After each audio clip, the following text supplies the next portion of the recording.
Quando eu recebi a notícia que eu tinha câncer, eu estava no consultório médico. E para mim foi uma coisa muito difícil de ouvir e filtrar naquele momento. Porque a gente nunca espera, né? Que da noite pro dia a nossa vida vai mudar tanto.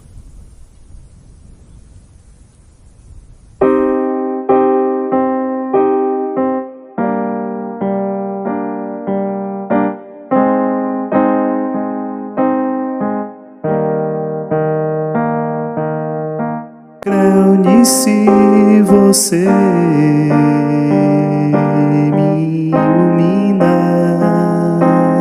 com o teu ser. Creio nisso, eu sei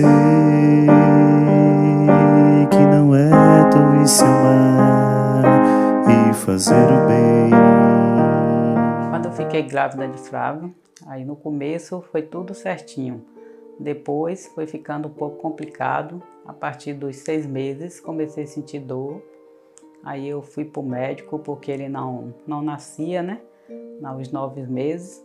Aí quando eu cheguei lá no médico, o médico fez a ultrassom. Aí disse que ele era um menino muito grande. Ainda hoje o médico faz a ultrassom e disse que o menino é enorme.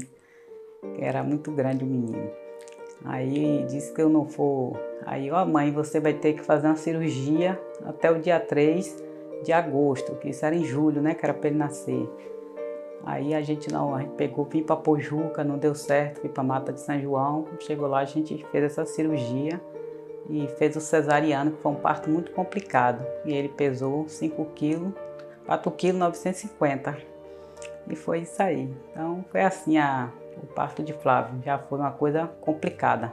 O artista Flávio Neri, o compositor Flávio Neri, ele surgiu a partir do amor que eu sempre senti pela música. E eu comecei, basicamente, primeiramente, escrevendo poesias. E a partir dessas poesias, eu passei a escrever músicas. E também, aos meus 17 anos de idade, eu passei também a ter minha primeira experiência com instrumentos musicais. E daí foi se moldando um pouco a pessoa que sou hoje, o artista Flávio Neri. Olhos fechados pra te encontrar. Foi quando ele começou a sentir os sintomas de dores, de febre primeiro, né? Aí quando veio essas dores, aí eu já fiquei preocupada. Aí levei ele para o médico particular, o médico disse que era bursite, aí o outro médico disse também, aí fez um ultrassom, disse que ia tirar líquido, aí outras pessoas diziam que era peso que ele pegou. Eu estava sentindo dores no ombro esquerdo já vinha há tempos, meses, e eu basicamente não sabia o que era aquilo, por que eu estava sentindo aquela dor. Fiz um exame de raio-x com o radiologista, Diógenes, e ele me diagnosticou com osteosarcoma, uma espécie de câncer ósseo grave que já estava no estágio avançado. Como o Flávio ele chegou no hospital, ele foi encaminhado do médico ortopedista para o setor de radiologia para realizar exame. E aí veio o protocolo de realização de exame. E ele já tinha me sinalizado que já tinha alguns meses sentindo dores no braço, já tinha tomado medicamentos e não tinha êxito na resposta do medicamento. E ao realizar o exame, apareceu algo que não é padrão do anatômico. Minha função não é diagnosticar, não tenho essa função do médico, mas a função do técnico é ver algo que ajude o médico a dar um diagnóstico preciso. Aí o doutor já viu que tinha alguma coisa errada no raio-x. Aí quando chamou lá dentro do consultório, ele disse, olha mãe, tô vendo aqui que o osso dele já tá todo comidinho, igual um cupim. Aí já chamou já a equipe médica já, e aquilo foi uma coisa assim que a gente na hora sente, né? Aí a gente nem sabe o que dizer. Para mim foi um momento assustador, uma coisa avassaladora, porque eu estava num momento da minha vida que eu nunca imaginei que aquilo ia acontecer. Mas eu não esbocei logo de início uma reação. Eu pensei assim que não fosse nada logo de cara, que foi algo assim até que eu cheguei para minha mãe e perguntei, mãe, tumor não é câncer não, né? Foi algo assim totalmente inesperado para mim, tanto que no momento eu nem imaginei que fosse algo tão sério. Automaticamente eu saí da sala e fui em direção da equipe médica, que nesse dia que era responsável, eram os 2 ortopedistas que estavam de plantão. E foi, como eu posso dizer, Deus que trouxe ele para até o setor, para o médico que está naquele momento. Eu que estava ali para poder auxiliar nas imagens e conseguir rapidamente fazer exame, levar para o médico uma imagem de qualidade. E com isso eles conseguiram antecipar o tratamento dele, que possa ter tido um tempo apropriado ou não. Aí chamei meu filho, e quando o médico falou que era um tumor, meu filho, o irmão mais velho dele, aí a gente já ficou já tudo já. E ele, a ficha dele nem caiu, né? Só a minha que eu fiquei assim pensativa, aí já foi aquela correria, os médicos já acertando tudo para poder mandar a gente viajar. Aí fomos para Recife, chegou lá, ficamos 1 mês, 7 dias. Aí depois a gente já foi para o Rio de Janeiro. De lá foi para o Rio de Janeiro. Foi uma demora um pouco, né? Que essas coisas sempre demoram. Eu corri atrás, chorei. A gente foi para o Rio, chegou no Rio foi 15 dias, fazendo todos os exames, tudo. Conheci o Flávio quando ele estava internado no hospital na Ilha do Governador, né, no Rio de Janeiro. Eu estava acompanhando um tio meu e ele estava no leito ao lado. E conversando com a mãe dele, foi que eu soube da gravidade da doença, do que ele estava passando, né? Não é doença, era um câncer, né? Uma doença. E ele iria passar por uma avaliação muito rigorosa, sem saber ainda o que ia acontecer, né? Um rapaz calmo, um rapaz tranquilo, nem rapaz, um menino, né? Calmo, tranquilo, um rosto sofrido. Claro, ele estava sentindo muitas dores e logo depois veio realmente o diagnóstico, o câncer e o procedimento que ele iria enfrentar, que foi avassalador, né? Ele teria que passar por uma amputação como ele passou. Aí o médico disse: "Ai, mãe, seu filho vai ter que perder o membro, porque ele já perdeu a escápula toda, tudo, ele já estava bem comido, não tinha como mais salvar o membro dele." O procedimento cirúrgico, ele foi, eu digo assim, no dia que eu fui internado na ala cirúrgica para fazer a cirurgia, foi um dia que eu basicamente entrei na sala muito calmo. Eu estava ali num estado de êxtase, de calmaria, que até os médicos se surpreenderam porque eu estava tão calmo daquela maneira. E em todo momento o que permanecia no meu pensamento era a lembrança da minha mãe. Eu lembrava também do meu pai, que embora não estivesse lá comigo, estava aqui esperando por mim. E assim, todas essas lembranças, tudo isso que se passava na minha mente me dava força para poder enfrentar aquela cirurgia e sair com vida dali. E também a todo momento eu mantive Deus no meu pensamento e pedi a Ele para que eu pudesse sair de alguma maneira dali e poder voltar à minha vida normal, poder fazer as coisas que eu sempre amei. Então foi um processo que eu dormi e quando acordei eu estava vivo, sem o meu braço, mas vivo. E foi um momento que eu olhei para o céu agradecido e me senti feliz por estar bem. Quando ele chegou no quarto, a gente ficou muito triste. Minha amiga Leninha ficou triste, disse: "Vou ficar aqui não, Cléo, vou sair." Aí saiu chorando, eu também. Aquilo foi um abalo muito grande. Já tentou calçar? Como é que você vai amarrar o tênis? Isso aí ele já amarrava, antes ele amarrava. Como é que vai amarrar agora? Com uma mão só? Mas meu sapato, ele é de zipo. Ah, já era?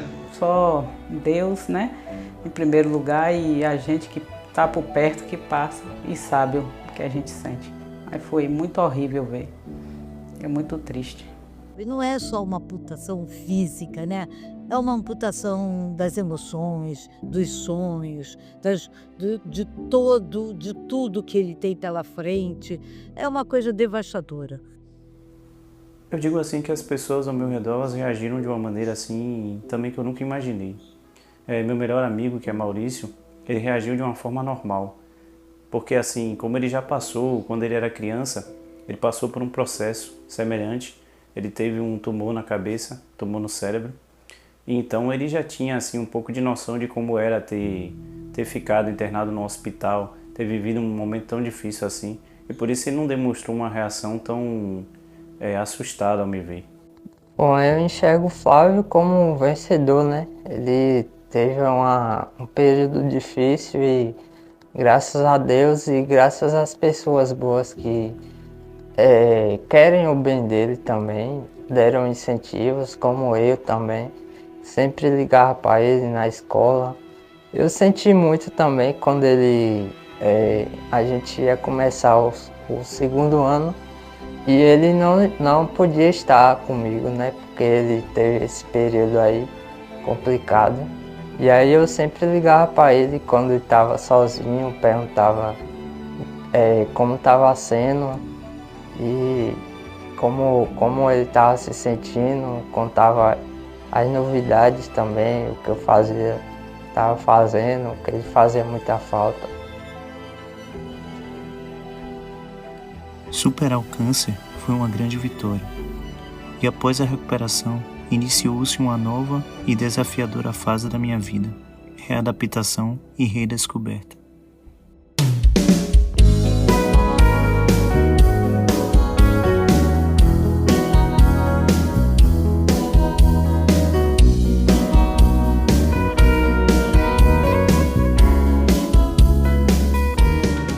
Rapaz, a música em si na vida de Nery, eu acho que foi a chave certa para ele superar tudo. Porque se ele não vive a música, ele ia estar uma pessoa meio frustrada com a vida. Porque a vida em si, as pessoas no geral, elas não dão muita credibilidade a uma pessoa que teve um problema.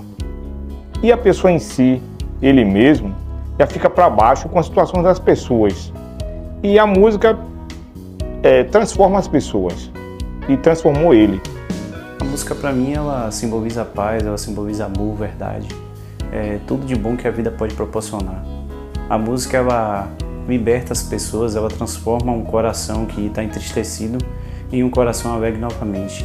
Então, para mim, a música é isso. É transformação, é paz, é resiliência, é amor.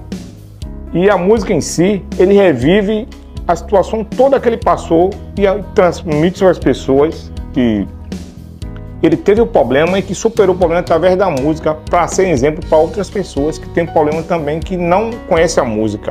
Eu digo assim que Flávio Nery é artista antes e depois. O meu antes, eu era um cara muito tímido, inseguro. Eu tinha um medo muito grande de palco também. E eu me sentia muito inseguro a respeito do meu modo de tocar, do meu modo de cantar. E depois do processo de ter perdido o braço, eu digo que eu me tornei um novo Flávio Nery, porque assim, eu passei a não ter mais esse medo de palco. Embora hoje eu ainda fique um pouco nervoso, eu já confio mais no meu talento, na minha habilidade e me sinto assim como se eu fosse parte do público e tento transmitir da melhor maneira possível esse sentimento de amor que há dentro de mim para as pessoas que estão ali ouvindo minha música. Domina nesse instante, eu só sei te amar. Eu conheci ele no IF Band, que é a banda lá do IF Baiano, que é onde nós estudávamos. Surgiu essa admiração, né? Principalmente pelas histórias que a gente carrega, que por serem um pouco semelhantes uma com a outra. Um exemplo é uma inspiração, principalmente para mim, porque 2 anos depois da descoberta do Flávio, eu descobri que eu também tinha um câncer ósseo. E aí eu comecei a entender muito mais ele, porque com o tratamento do câncer a gente aprende muito sobre a questão de valorizar a vida, sobre a importância de